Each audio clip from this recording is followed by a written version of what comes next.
Le tapis rouge est déployé sur les marches du Palais des Festivals. Les robes longues sont sur leur cintre, les smokings sortent du pressing car c'est demain soir que débute le Festival de Cannes. Mathieu Charrier, vous serez pour Europe 1 sur place dans quelques heures. On parle un peu de la sélection officielle qui semble assez pointue.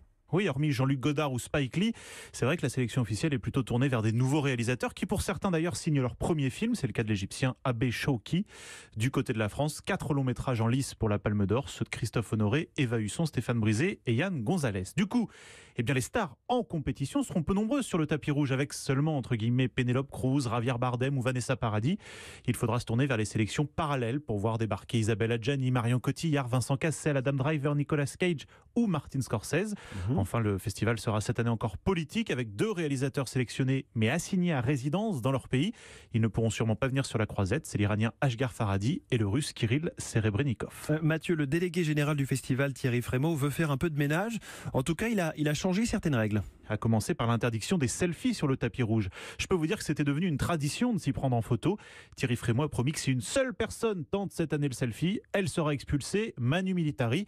Et puis il y a une autre tradition qui est chamboulée, c'est celle des projections presse. Avant, les journalistes découvraient les films 12 ou 24 heures avant leur projection officielle.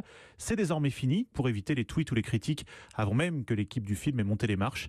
Certains craignent que ça nuise à la couverture mondiale du festival. Il y a 4500 journalistes qui couvrent Cannes chaque année. Une dernière chose à savoir, le géant américain Netflix qui boude le festival. Oui, suite à la polémique de l'an dernier, avec 2 films Netflix en compétition qui ne sont donc pas sortis dans les salles, Thierry Frémaux a modifié la règle. Pour concourir, désormais, il faut sortir en salle. Netflix a refusé. Le délégué général leur a proposé de venir hors compétition, insuffisant pour le géant américain. Ce qui fait que les festivaliers ne découvriront pas le nouveau film d'Alfonso Cuarón, qui avait notamment fait Gravity, ou encore le film inachevé d'Orson Welles, que Netflix a terminé. Merci Mathieu Charrier, spécialiste cinéma d'Europe 1, et puis surtout bon séjour à Cannes.